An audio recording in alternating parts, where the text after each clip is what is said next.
You are on reggaeonline.com. I'm Coleen Douglas and welcome to the Lounge Lime. For those of you who are non-Caribbean people, liming is just a thing where you do absolutely nothing but hang out with your friends and have great conversation. And we do other things. We mix it up a bit so we feel nice and happy and free. It may be drinks or whatever you like. That's what liming is. So in our lounge, we just lime and we lime with friends and we lime with people who just make sure that we have a good time. Um, I have good company today. It's the first one for the new year. So I should say Happy New Year. Happy New You for those who believe in those kinds of things. And I want to introduce our guest this evening. His name is Gussie Clarke. What do you know about Gussie Clarke? I am going to do what we do in classic English novels. The 19th century novels kind of just allow characters to introduce themselves rather than you introducing the characters. So I'm going to follow that kind of pattern. Gussie, give thanks for joining us on the Lounge Line. Thank you for the opportunity. And your opening theme music was pretty cool. So glad to It's, be here. it's pretty cool because of one Michael Sean Harris, who is head cook and buckle washer for Reggae Online. Maestro extraordinaire. And doing all the things tech so that I can focus completely on you. Cool. Gussie, they say that growing up Jamaican is special. Tell me about growing up Jamaican. Country boy, town boy, what are you? A little of each. But I knew I was born in the country in St. Mary, and I grew up in Kingston with an adopted mother, attending Calabar Primary School and obviously Kingston College. So, it was a great era downtown where, it was the days when the sound system was happening and the music was changing and, all of that stuff. It was good old days. I mean, I never forget that feeling where one night we went to a dance somewhere in Harborview and we could have walked from Harborview back to Church Street in downtown, which was, so cool then, but unheard of now. Yeah, give thanks. Oh, downtown to Harborview. Yeah. So what age are we talking about when you say going to a dance? Oh boy, that would have been teens because I would have quite likely been at Kingston College. But I mean, it's been so long, I don't even know what age. I mean, at my age, I'm allowed to forget. You are allowed to forget. I'm allowed to forget. But your journey in music began with you cutting dub plates. Tell me how that early It actually experience. began before that. It actually began before that. I Tell mean, me. one of the things I have advocated to parents in many other arenas is to say, when you have a child, and if that child knows what he wants to do and seem to have a knack or a good spirit or the ability to do it, allow them to do it. So from I was young growing up, I just loved the music. I didn't know what area of music I would end up in or where I would actually participate, much more potentially influence. So basically what I started doing firstly, I started importing foreign records into Jamaica. In those days, the soul, they have those soul sounds and the Sanatones and the Geminis and the. So I started importing foreign records in Jamaica and selling these people, this sound system. So I got kind of a hang on the whole knowing all of the sound system operators on that level. Then I started to exporting records to the UK, to Canada, to the US. So I started exporting records, then. Then I started probably the first home studio ever in Jamaica at 81.5 Church Street. And then I started cutting dub plates for all the sound system operators because I knew them all. I was selling them foreign records, those that were playing foreign records. So I usually tag along from one phase to another. And then from starting, as I said, cutting dubs to having a home studio.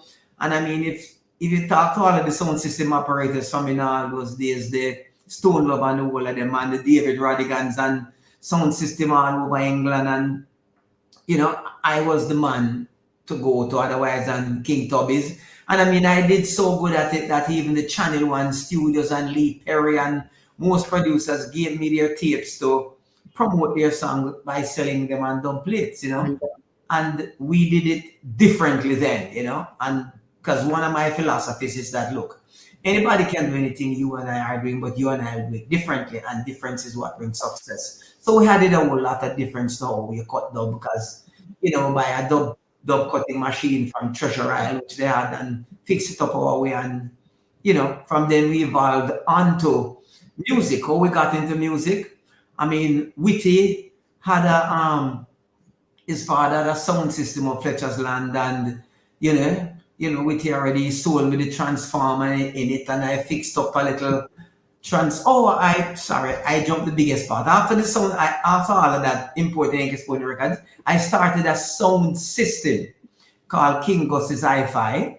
And I saved and buy save lunch money every day and sell ride at school and the bicycle to get money for buy an amplifier. That was a transistorized amplifier. And then I swapped the amplifier to Whitty, I think, for a transformer. And then I had Denton, which was one of the great technicians, made an amplifier for me. And then I swapped that amplifier to Errol Donkey for the cutter rhythm, and did the first recording with Uroy called The Higher the Mountain. Yeah, so that's so I've done many things in that first phase. What stands out for you? Because you mentioned Uroy's Higher the Mountain, 1972, I think that was your debut as a producer. What stands out for you? Were there any challenges, or was it just easy breezy because of what you were doing before? It was easy breezy. I have a knack of getting along with people who are reasonable, or getting along well with them at the time when they are reasonable. So there was no challenge or difficulty in ever getting into the industry. And, I just felt that I could have made a difference. I started somewhere not knowing exactly how far I would have gone. And, I've been here. I had no challenges basically in the early days. Very few. When I call your name, Gussie, people tell me it's top producer from in the 70s, working with big DJs. Like one of my favorite DJs, by the way, Big Youth. Big Youth is just one of the people I really love to see, and I get a joy from as he walks on the stage. And Iroy, how did these collabs influence reggae music in your time? In those times, I think? I mean, they were the go-to persons. I mean, first of all, as a record producer, it is my job to make decisions that I think is what is best in my case for the song, not necessarily for the singer, not necessarily for me. I take two approaches. At one point, it is creative, and after the primary artist has done what he is to do, I look at it commercial. Because if it's not going to be commercially successful for me, it don't make no sense. I mean, Iroy was one of the most intellectual Jamaican DJs we have ever had. So I had no problem communicating. Big Youth, he was around and a bit problematic. It is one of the root. Although I hear a DJ, if I could live over my music life, I would have nothing to do with him. That man here for 40 years for something I never did. No, sir. May I go ask him to respond to that at some point? He even apologized to me for his actions. Yeah.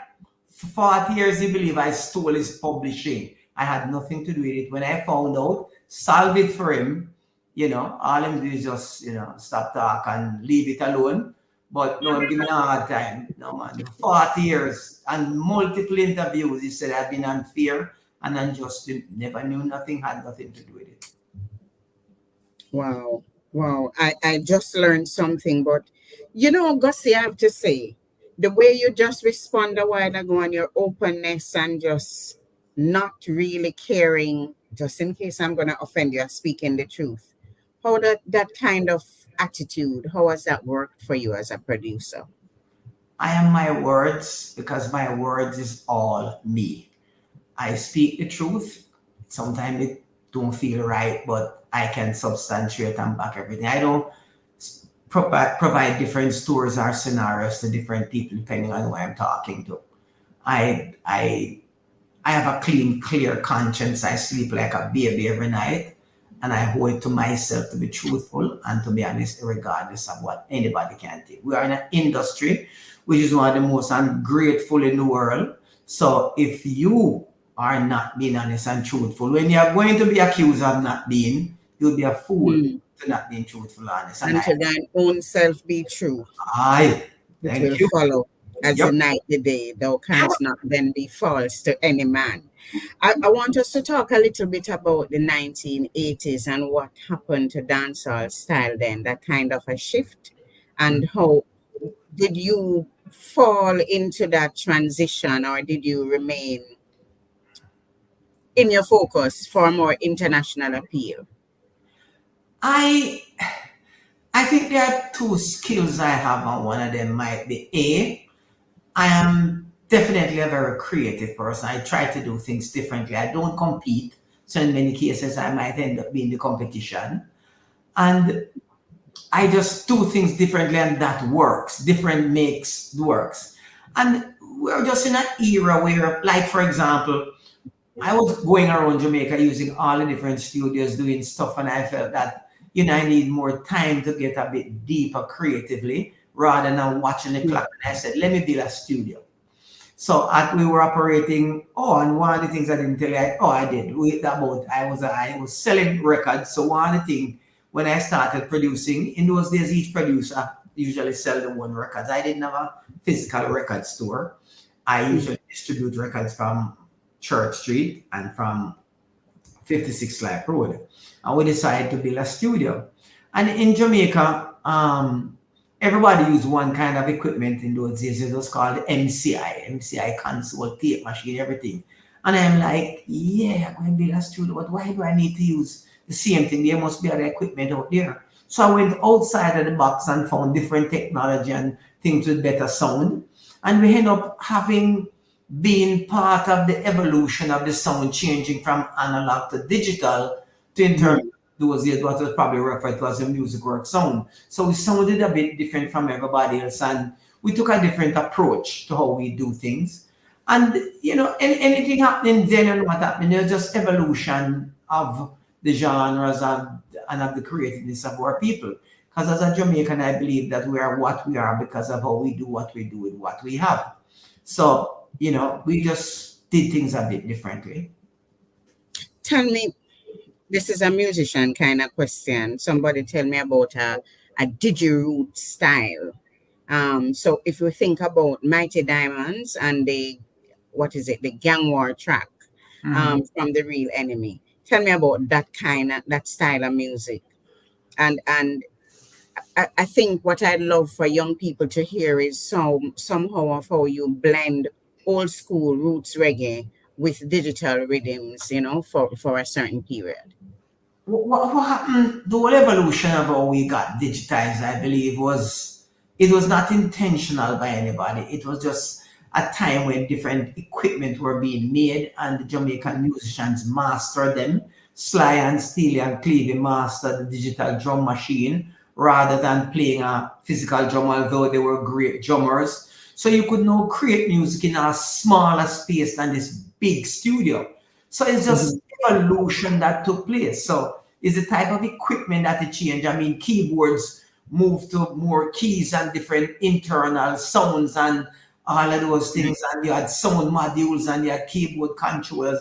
So you had more access to a different level of technology. And our people just master them, and that end up creating, a different sound moving from analog. So moving from analog to digital, you end up with a little of each because you were still then using analog console, but digital drum machines and synthesizers and keyboards and all of that. So it's just something that's happened.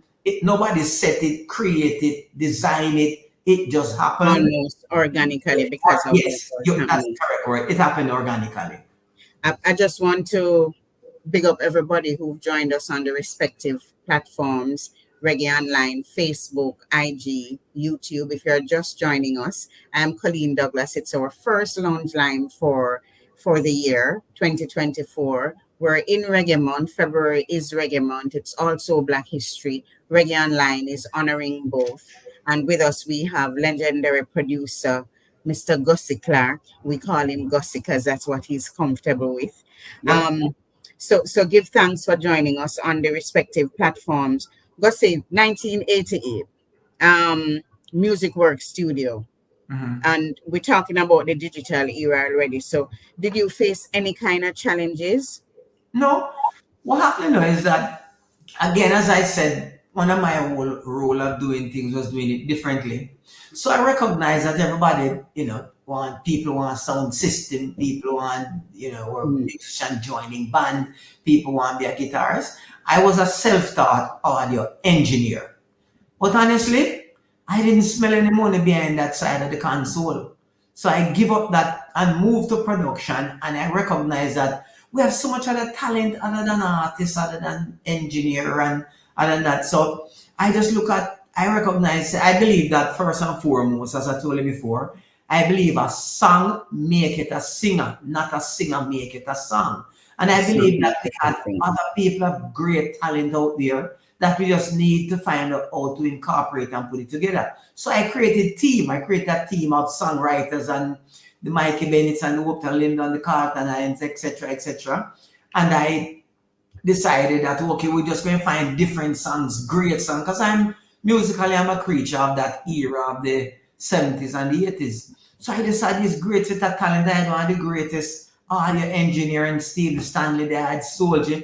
I literally was fortunate and privileged to have had the best of the day, and they were still green and not fully developed, some of them to their full potential. And I just created teams. I made it financially workable for everybody. And I just put people together and just make executive decisions, and the rest is history. A song make it a singer, not a singer make it a song. One day, Michael, we'll have to speak about songwriting. And the fact that you have songwriting, that's a whole different side of the business. And a singer not necessarily have to be a songwriter to sing a great song, as we just heard from you, Gussie. So I want to talk about two songs that me like. I would have actually loved to play them. Rumors, Telephone Love. Big tracks. Well, Iconics would be firstly Past the Kochi, because that has a great story behind it, and then Rumors and Telephone Love. Carlton Hines actually wrote the song Rumors, and again, here's the job of you must know your role and yourself as a music producer. And as I said, what is best for the song, that's the kind of decision I made. So we're doing an album project with the Mighty Diamonds. And I said to the writers, what songs do you have sound like that? And Carlton Hines presented to me a song called Rumors. From the minute I heard the song, myself and my team, Mikey Bennett was the lead writer and, background vocalist and vocal arranger and coordinator, we all said, this song don't sound like the Mighty Diamonds. This sound like Gregory Isaacs. I'm like, yeah. So, at the risk of the Mighty Diamonds being offended, I canceled the song from the Diamonds. What was ironic, as we were talking, guess who rode up on this bike? Gregory Isaacs. Gregory. Yep. And we said to him, Gregory Daddy. He said, yes, he loved the song, and the rest is history. Now, what's your favorite line in this song, Gussie? I don't have a favorite line. I just love the entire song. The beat was just, the song was just in line with the time and the day and age and everything, and how the reality of the day and age and how it was. So it resonated. Now the Telephone Love, how Telephone Love came into be. I was never. But before you go to Telephone Love, Gussie, I'm curious. At that time, you were already working with Gregory. Yes, I think we did a private beach party project. Yes, I was. So what is it about Gregory's sound that made you think that Rumors was for him and not Diamonds? I mean, that's the job of a record producer. You have to identify who you think is best for the song. I've done it multiple times, and I just knew this was not Gregory. I mean, a good example, a second example is jumping the clock a bit, is Maxi Priest, Just a Little Bit Longer. The song was written for, mixed, produced by Dennis Brown. Dennis sang the song. And then a Maxi Priest project came, and Maxi Priest is the best person for this song. Dennis was my friend. Dennis was the extraordinaire. And I moved the song to a Maxi Priest project, and it was the correct decision I made. So it was those things, as I said, I have to approach at one point, it's creative, and at the other point is how much business. What is the best business decision? And I made business decisions. I mean, some songs, just some people, when you hear it, anybody else sing it, just don't sound as good. But it's whether you have the insight and the vision to recognize that before it becomes a reality. I had a good understanding of quite a few of those.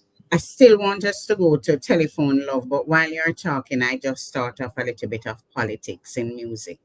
Is it creativity that leads, or is it power, or do we need a blend of both for those kinds of executive decisions to be taken? Never power, never creative or executive or business. It is much more business. It is what, as I said before, a singer make it a song. I make the decision of what is best for the song. And the decision I made was Dennis Brown and Maxi Priest. Maxi Priest is best for it. Mighty Diamonds and And Gregory. Gregory Isaac is best for it. GSC Large Telephone was actually a spin-off. In those days, it was that I don't really believe in the rhythm thing. It works, but it's not me. Yeah.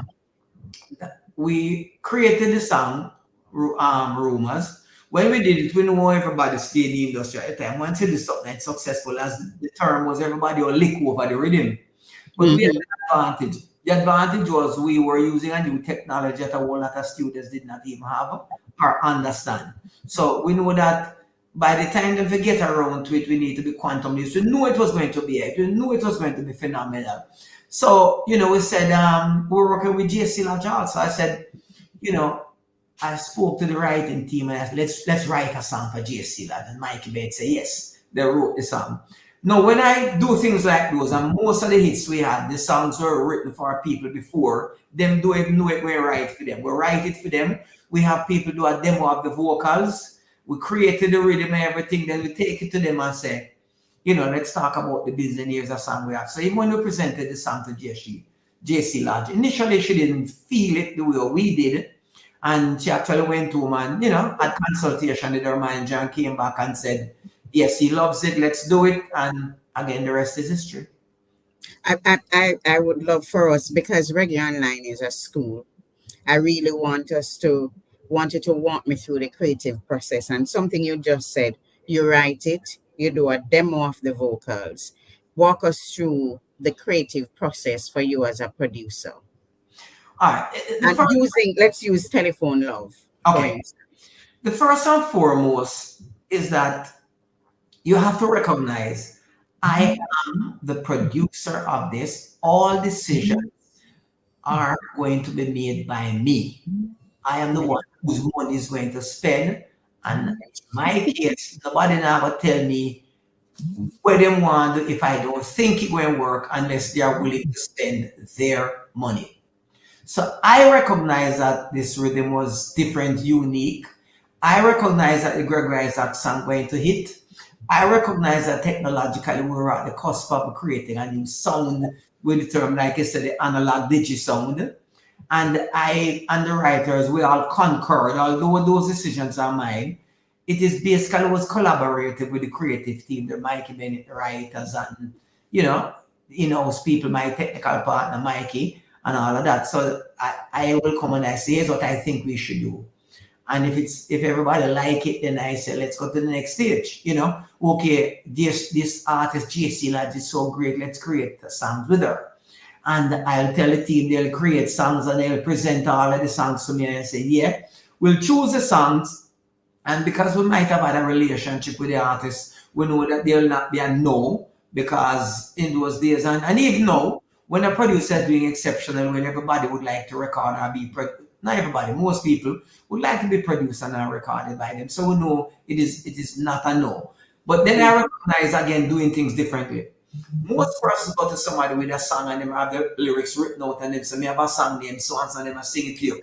We said, no, let's take it at different level to what I refer to as a producer's demo. So I create the rhythm. I had someone sing the song how we wanted to sing. Usually is who wrote the song or a Mikey Bennett or somebody. So we create a perfect demo. Now, my thinking was, if a great artist or a good artist hears a song, I hear every element that possibly sound like it can hit. I don't see why they will accept and agree. And furthermore, in my cases, everybody I usually give money. All who say they never get money, I tell lie. So I know you have money, you have something sound like it can hit, you have something sound like it can work. initially I believe most things would be a go. If in some cases they would say no and they don't want to do it, then that's fine. We go to another artist and represent it. So one way or the other.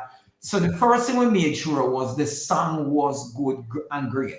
So if artist A don't want to do it, B don't want to do it, he will C. And if and when it an artist A who refuse it, when you go to win another song, you'll think twice. And it always worked. Okay. Give thanks for that, Gussie. I'm here thinking while you're talking.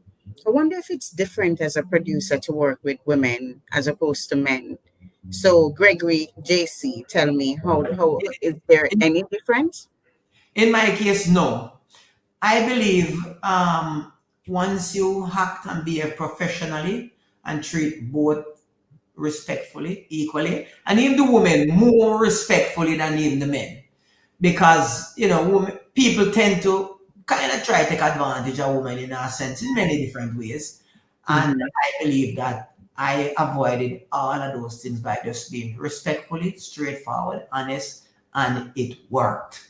Never had a problem with any female artist. You'll never hear my name calling anything. So arguments about equity in the business, equal pay for equal work. Do you look at that as a gender situation, or is it that you just pay an artist because of the artist value? Well, two things. I believe everybody should get what deserve, including myself. I don't believe because you're a female, you deserve more opportunities, more chance, or equal pay than a male. I mean, a business artist value, their talent, their ability, in most cases, does not change. But their economic value change at time. If artist, say a female, has 2-3 hit records, and artist B, who is a male, don't have a hit record, she deserves more pay at the time right now. It's the same thing. If you stage show and people demand more money because of their current status, and I treated them that way.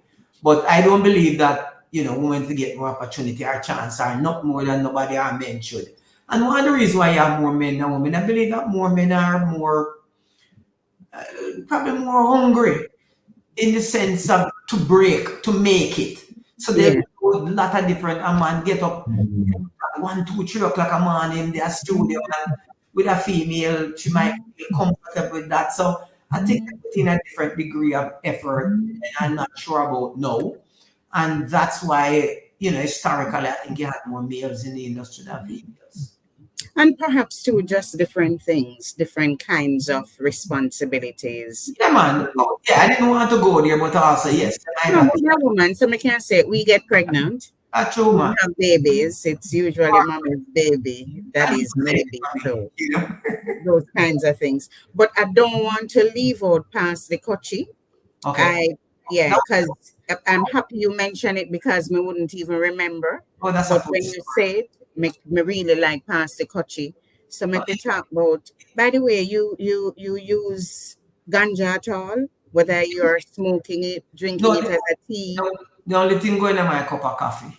No, I don't smoke. I don't drink. If I drink, might be Baileys, and it might be once or twice a month or a little in a coffee. I don't drink. I don't smoke, and I basically go bed early. So Pass the Kochi was one of the songs where it was the greatest thing could have ever happened to me. And how it was the eye opener, how it worked. And it evolved in so much thing that has even benefit the entire Jamaican music industry, unknown to many people.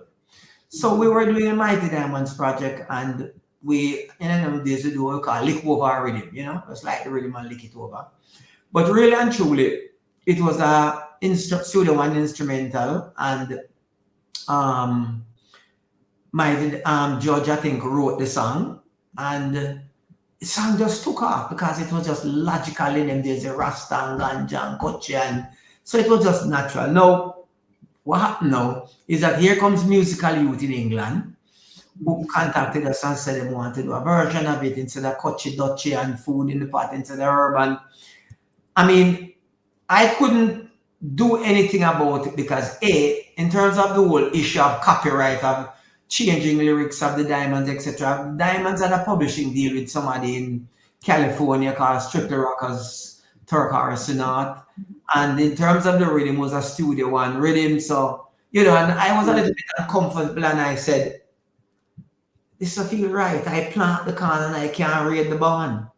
And I said, no, man, something's wrong. But it lit a bulb in my head. I said, oh, music publishing. Let me go get a good grasp and understanding of music publishing. And I went and I did it. And when I did, I learned so much that I came back and I said, music producers in Jamaica are acting unknowingly and unintentionally as talent scout for foreign people abroad. Because you here, you invest in the artist, you invest in everything, then go on to England or America and go sign copyright and publish other people while you invest and develop and create the works. So what I did, I went to all the top producers, the Jammies, the Bobby Digital, the Shocking Vibes, you name them. I went to them all and I said, look, let me set up individual publishing companies for all of you. You will make millions down the years. All you need to do, and again, doing things differently, all you need to do, A, is to get the writer or the artist to sign the contract. I will take care of all legal, all company registration, all international affiliation. I will even go as far as creating royalty statements to allow you to account to your writers and everything. And I go out and I set up for nearly everybody. And I have made people make millions over the years. You know, you're nobody give me a gold watch or award to say, thank you for helping us. But if I didn't do it, a lot of Jamaican music publishers who are doing well or have done well would not have, been where we are. I mean, you went as far as learning so much understanding. This is how a JCAP came into being by my I was about to ask you about a unity of many other interests until JCAP is there, one of the most successful copyright organization in the Caribbean. So can you break down the acronym JCAP for those who might not be aware? Jamaican Association of Authors, Composers, and Publishers. Thank you. And you were one of the founders of JCAP, Gussie? I was one of the founders, the primary initiator, coordinator, and one of the founding directors, fathers of the organization. What do you say to young people who are going into music business? We've been talking for about 32 minutes, and I know how it is. It's evening time. You might have just come off the road from the traffic. We want to welcome those of you who are joining us a little late online. It's Lounge Lyme. We're speaking with Gussie Clarke, and he just gave us some gems. While we were talking about publishing, we are talking about JCAP, which he is. And also Jam. I am also one of the founding directors of Jams also. And spell out Jams to the people then, please, and thanks. Jamaican Association of Music. With me, can't remember. I've not been on that board for quite a few years. Totally forgot the acronym, but it's JA. But you know why me remember Jams? It's Jamaica Music Society. Jamaica Music Society. Yes. Yeah. So you were asking about ideas. Well, look, whether you're an artist, whether you're a producer or a musician, the first thing, this business is one of the most ungrateful business in the world. I will tell you that. But it also is one of the best business in the world. Now, you must do nothing with word of mouth, with nobody. Because people selectively forget what you agreed upon. So anybody you do it, whether you want to be the artist, the producer, anybody, sign what you agree to. Anybody is unwilling to sign, tell them have a nice day, goodbye, move on. And so for all those who have tuned in, the importance of owning your own. Two, we're also looking at the importance of having agreements, signed agreements, so it's official and legal. What do you say about owning your own? It's something that's been floating around. Every artist, I want my own master, I want my publishing, or the producer, I want own the most. You understand? It is good to say you want to own your own, but if it has no value, you'll own your own and nothing without value.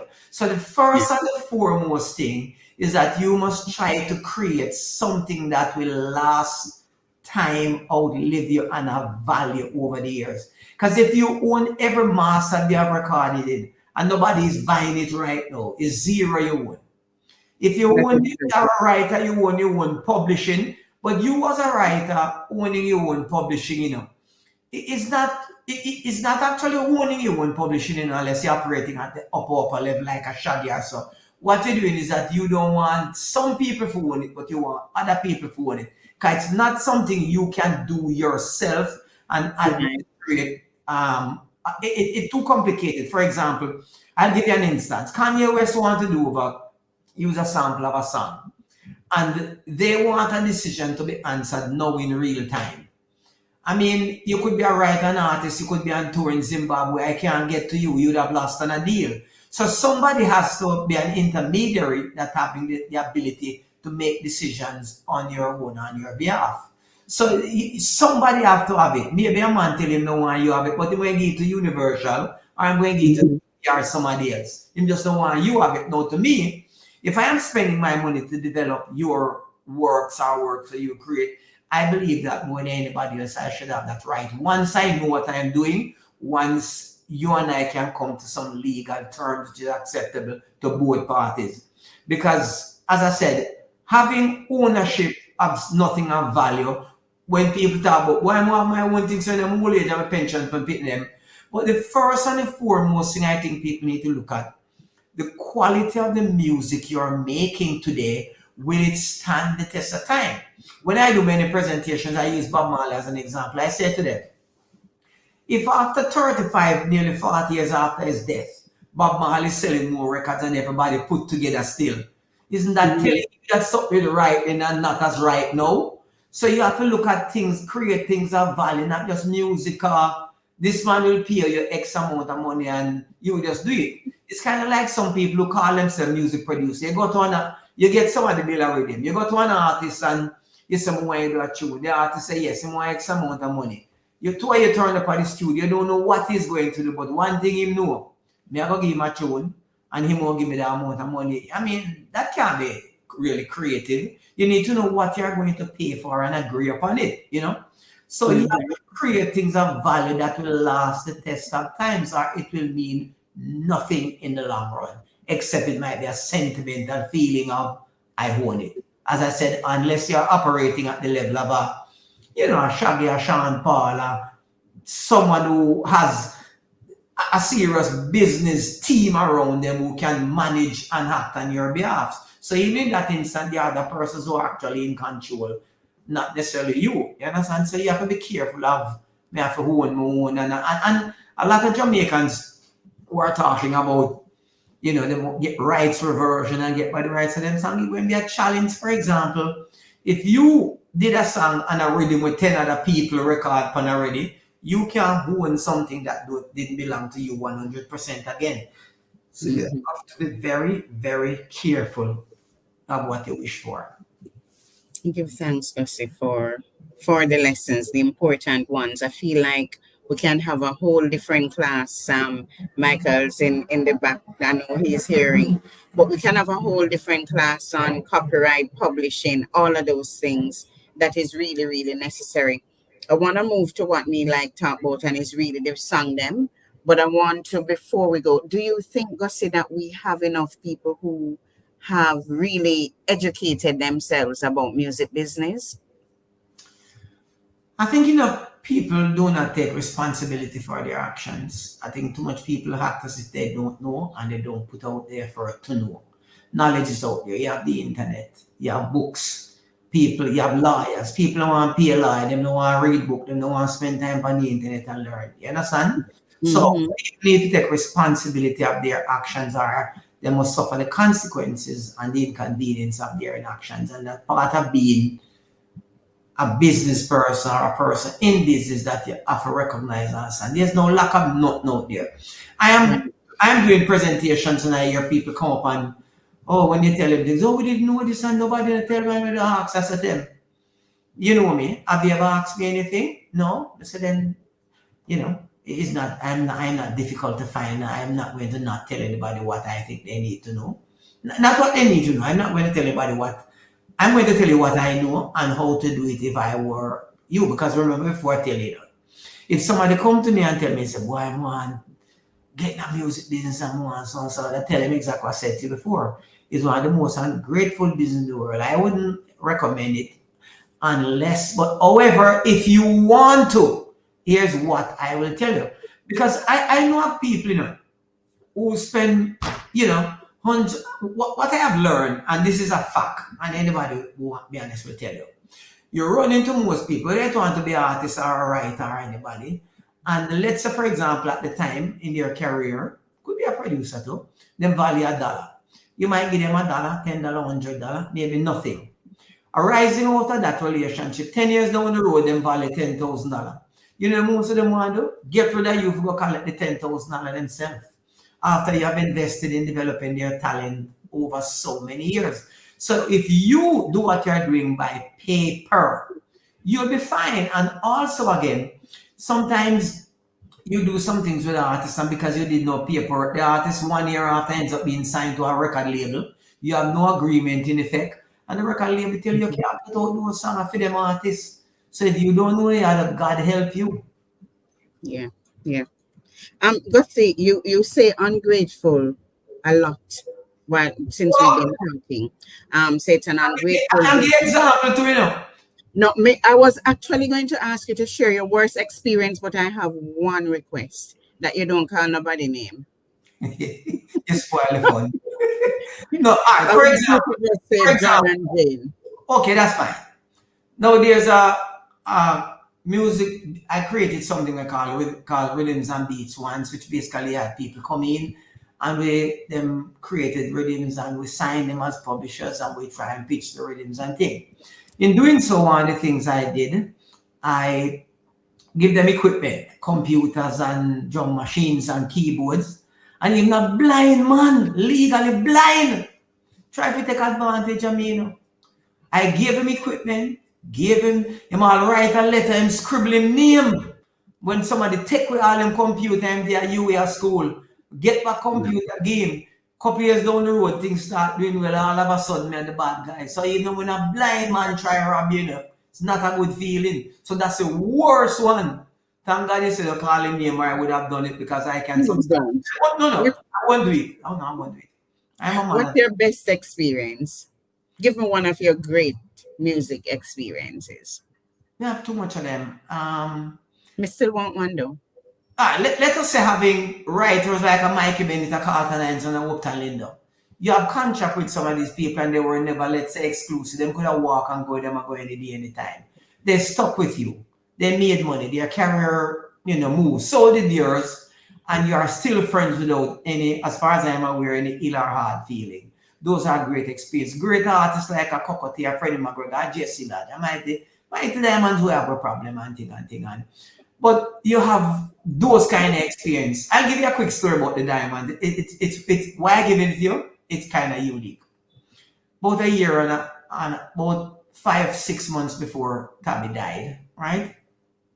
I called him in and I said, I sat down and I think and I said, can you imagine me and them going back and doing an album sounding like first time and all these kind of great writers who are still around, let's do a project. Met with them. They agreed. Have all the songs created, everybody submit songs, we're just ready to go. We agreed on everything. At the last minute, Tabby came back and said, boy, I don't feel right with the money that we agreed to and it's not acceptable to him. And I tell him, it's okay, it's fine. Can you believe in 3 weeks after Tabby died? Imagine if we had created that album. That would be like gold just sitting down to just be picked out, And I'm sad about his death, but I'm equally sad about missing the opportunity to have collaborated back with them. Sounds like they were good to work with. Oh, yes. I want to talk about Dennis and Gregory. That why you laugh? No contest. How them collaborations come about? Again, those were creative business strategies.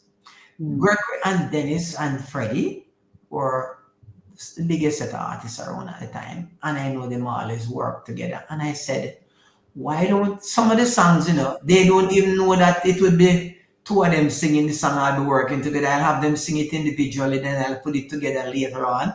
Because I worked it out, them when be doing a stage show, 9 out of 10 told them when be on the stage show at different time. Here's some great encore songs, here's some great songs so them can call on each other and collaborate. So there was that kind of business decision with a whole creative thinking, and it worked and worked well. So they don't even know what was happening while they were being done in that way. They didn't know that they were both doing an album together. They didn't know they were both collaborating on a song together.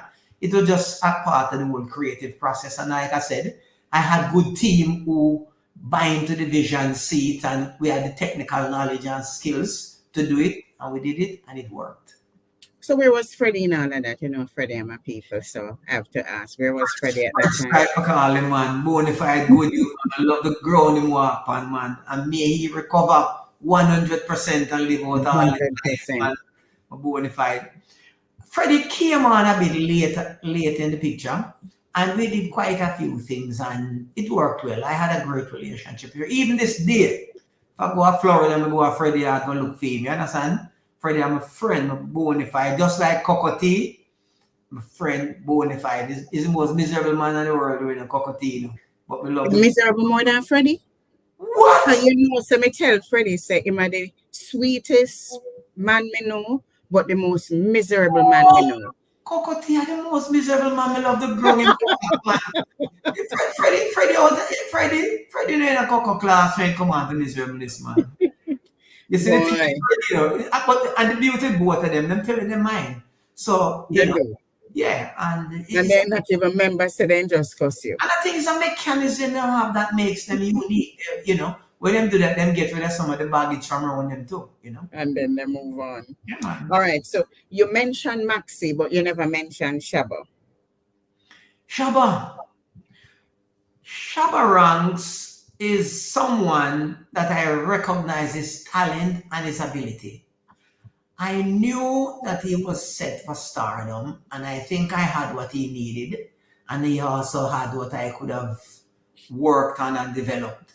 So it was just a collaborative thing, but Shabba already there's no artist very egotistical as Shabba that I have ever known in my life. But a film thing, he's as good as he hacks and behaves to be. He's talented, good, great, but I hope him ego cool down a bit, But he's I really hope so nobody know. Well, them you see by now. Please note that the views expressed by Gussie Clarke is not necessarily the views of Reggae Online or Coleen Douglas. And I expressed them before, and I'll express them again because they are the truth.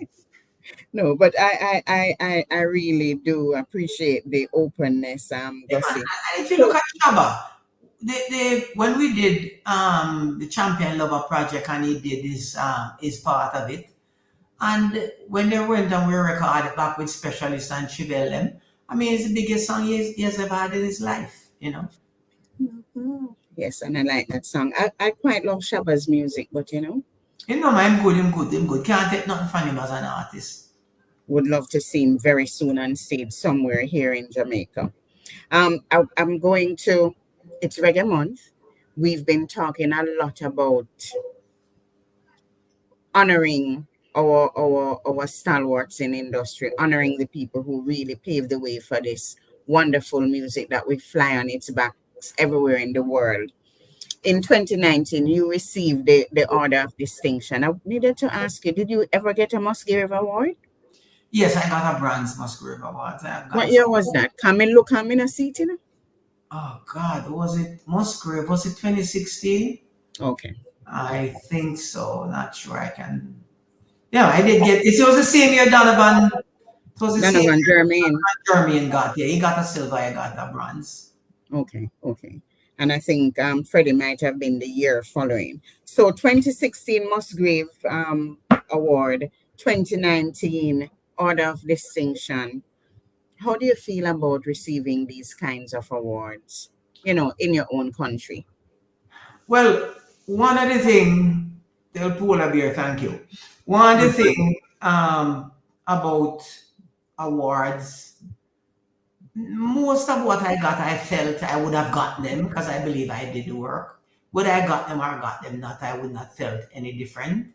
because it was not an intent to get no award or do nothing. It was just not doing. I do what I love because I love what I do, and what I do has given me enough love, and I give thanks to any, every, and all that comes. I mean, even tomorrow we'll be getting some award at the Bob Marley Football Masters event, etc. So that keep coming in, and Oh, one. yes.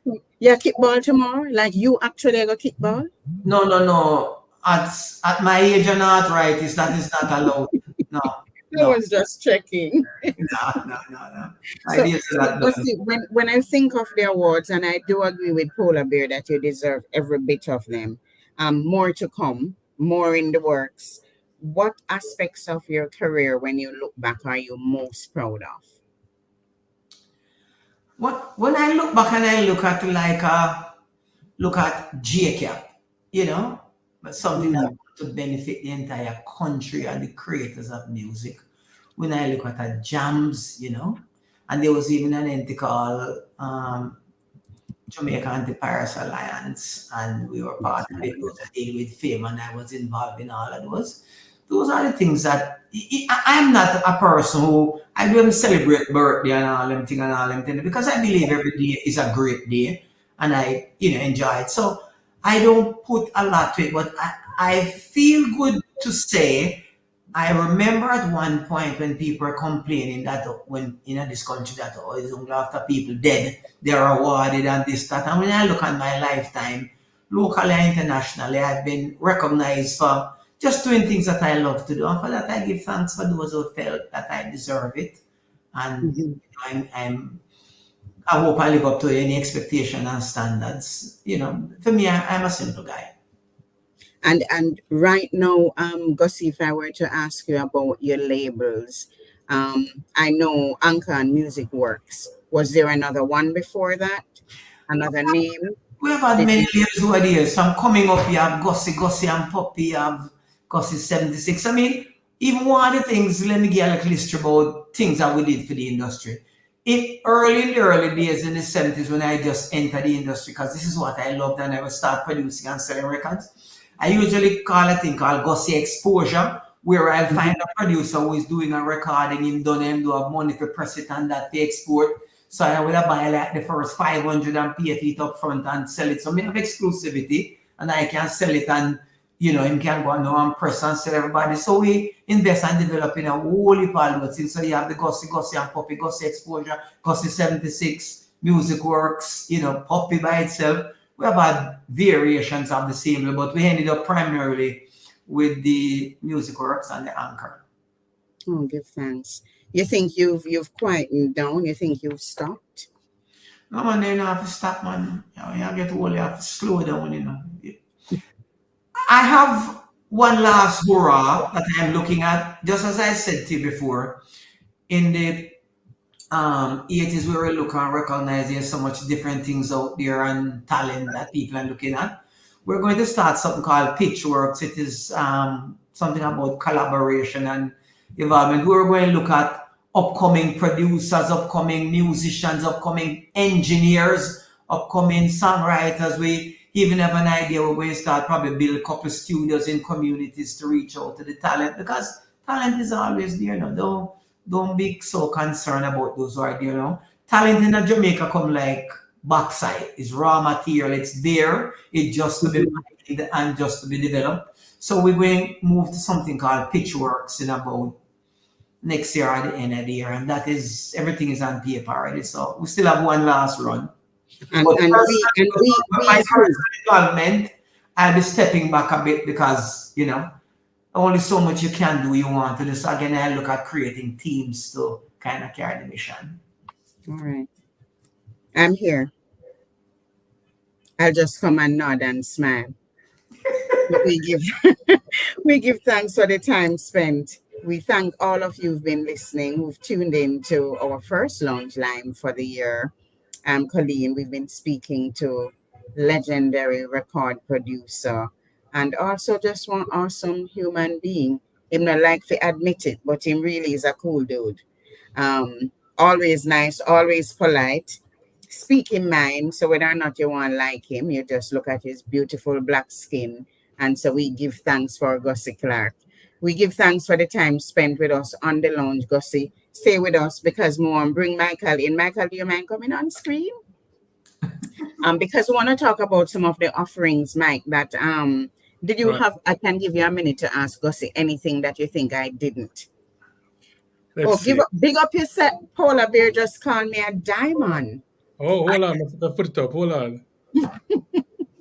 I've not been called one before. All right. I really appreciate it. Give thanks for that.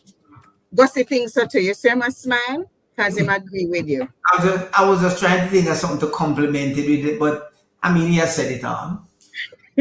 One thing I would ask us is about your because I know you are like a sole distributor for a lot of different like software and hardware for studio and stuff. How did when did you get that idea to actually seek those kinds of agreements and how is it going?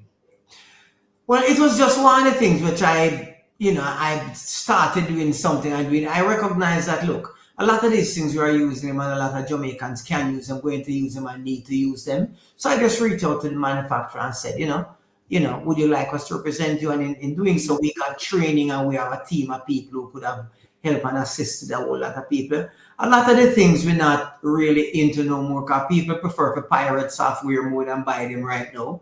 So it not, but we still represent the company like, Rupert Need Designs and one and two other people. And, so it's not, we're not that fully involved then. As now we're going to another phase where, we have to deal less. And a lot of Jamaicans prefer to deal with foreign people and more Jamaican people. So you find somebody go buy something from somewhere else and come back to you, ask you when you have a problem. And I said to him, say, sorry, you have to go back to where you buy it from. So we just can't bother with some stuff. We give thanks for our truth sayer, Mr. Gussie Clarke. I'm really looking forward to Pitchworks. Oh, Gussie, yes. It's going to be awesome. I'm going to, Michael, we really have to go talk back about that project when that project. And we have all the money it needs to get it going. Nice. So we're not coming to looking. We have all that it needs. You're hiring? Because the sound of money is beautiful to my ears. So find a place with some marketing people so we can step in. So Michael, I know Reggae Online has a lot of offerings and I just wanted you to just run through some before Sure. we exit today. Well, for sure, with some of the courses that we have, there's a course called Making Money from Your Music that actually goes through a lot of that stuff, the music business aspects, what the agreements that you should be thinking about when you're getting together with your friends to make music, or when you're writing stuff, publishing, all that kind of stuff. So it's very important. We have something that we have a course that also, if you want to be building rhythms and things, it takes you through a step-by-step thing as well, especially if you're building it with a computer or if you're going in studio.